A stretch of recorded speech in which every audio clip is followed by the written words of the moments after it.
I'm Carmen Carvey and welcome to this video. Now this one is for people starting out in the business environment or people who are quite fresh in it and would like to avoid some seriously bad situations for their business. Basically, it's about politics in business. In general, stay away from it. Thank you, that's it.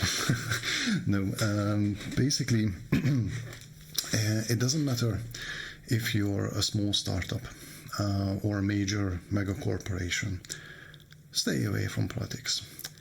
Taking a political stance as a business brings risks which you could not have imagined before. We can basically go by, let's say, an American example, since their basically two-party system is very simple, or simple enough to demonstrate this issue. Let's say you have a fairly well-going business and consider drumming up a bit more attention by making a highly political statement or officially supporting one or the other major parties. What could go wrong with this? Now, number one, you might think at worst you will lose half your clients. It would be quite a blow, but still the other half would remain, and you would still have the chance of filling it up with the members of the political party that you officially started supporting. Could be a bad situation, but could be good. You might think. But you're quite wrong, because number two, you might actually end up losing way more than half of your clients, because a two-party system doesn't mean your customer base is exactly 50-50 distributed between the two parties. It's not a half and half split. What if you misjudged your client base and it turns out that most of them were actually supporters of the opposing party? Then basically with one simple action you alienated your entire client base. Now that's way worse than just losing half of them. And you also have to consider that a large number of people might have an issue with you simply taking a stance. Like simply going political can alienate people, because they will say that another preachy political company, I'm not going to give them my money, I'll just go away. Because people do tend to get annoyed by this, and they will just leave you just because you got political. They don't bother if you're supporting one or the other side. They will just leave you because you went political. So you will not only lose the supporters of the opposing party or opposing group, but also the neutral people. So, which is definitely a far larger impact than you would have expected at the beginning. And in this case, you're basically left with a very, very tiny customer base, and most likely you will have to shut down your business. And then there's the other variation. Number three, even if you judged your clients correctly, and most of them are from supporting the political party that you supported in an official manner, nothing is forever.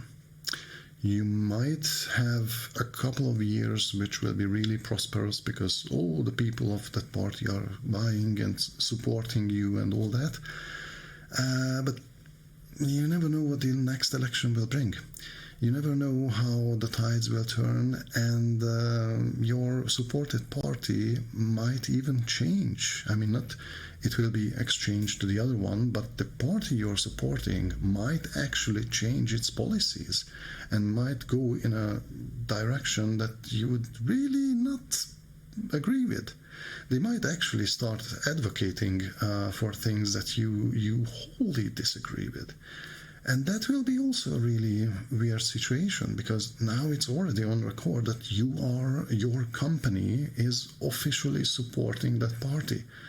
And then it's real difficult to explain that, well, I supported them before they changed, and now I'm not supporting it. But then the whole thing gets into this weird situation where you might actually be seen as a flip-flopper or a turncoat. And now you suddenly support the opposing party, or now you just recall your support and you're not supporting anyone, so you become immediately non-political. So you see, just by going political in the first place, and that you, even when you were successful with that step at the beginning, it might end up you in a really, really silly situation.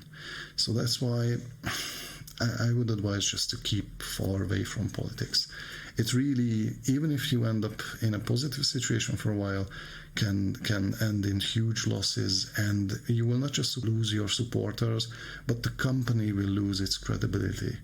Your business will lose credibility, because after such a change back and forth, they won't know where you stand, and they will just say, well, if they don't know what they are for, what they support, then how can we trust their product or their services? So people will make these assumptions, and that can really be bad for your company. Going into number 4, which a lot of people don't think about, going beyond the clients, the financial business part of it.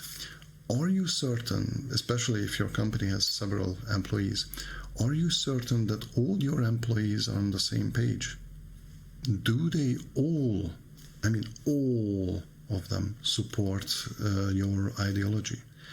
They might just say that I won't work at such a place where they are supporting the opposing party, or where they are supporting anything, because I don't want to stay here, and they will just stand up and leave.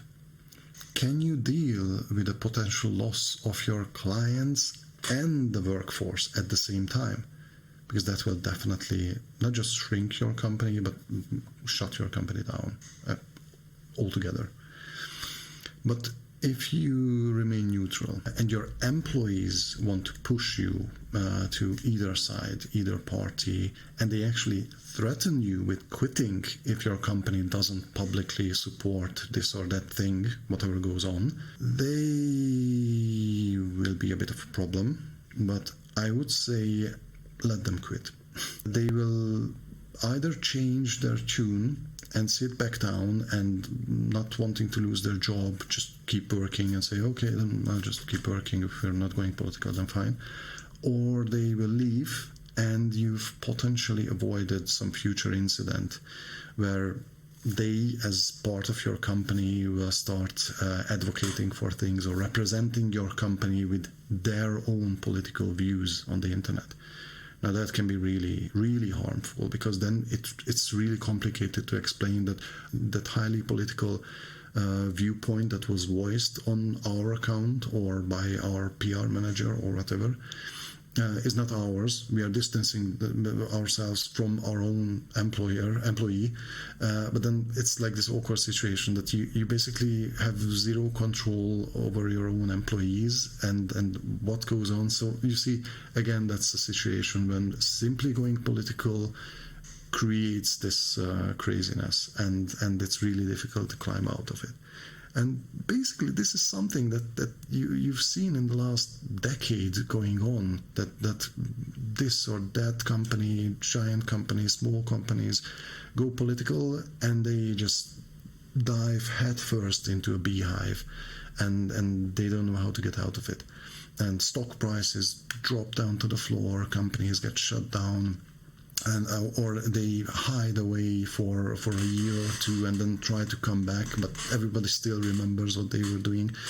So I would say, all in all, stay away from politics as a business. Stay away from politics, ideologies, whatever going on. Just be quiet, focus on your own activities, on your own job, because everything changes, and you don't know, when you start supporting officially one thing, it might turn out that thing was actually not so good, and then you're basically in a situation where you don't know what to do. So just stay away from it, all in all. And basically, people want to buy products, want to buy services. They don't need the preaching. They don't need the extra thing, the ideology and whatever you want to push on them. So if you're a shoemaker, then keep making shoes. If you're an entertainer, then keep entertaining people. Yeah, that's really important. That would be it. This is a bit of a shorter video, but basically that's quite simple. Just stay away from the stuff that can complicate your life. Basically, if you like the video, then likes are highly appreciated. If you know someone who would benefit from these videos, then please share the link with them. If you would like to see more of this content, then please subscribe. And if you would like to support me through any other means, then you can do that via Patreon, where I'm sharing early access and exclusive contents. Also, I would appreciate if you could check the products with my designs on Redbubble. Links are in the description. Or basically, you could also buy a copy or two of the Adventures of the Smallest Astronaut available on Amazon. And comments are highly appreciated as well, because I would really like to know the opinion of people about these subjects, which I'm making videos about. Okay, so thank you for your time. Bye.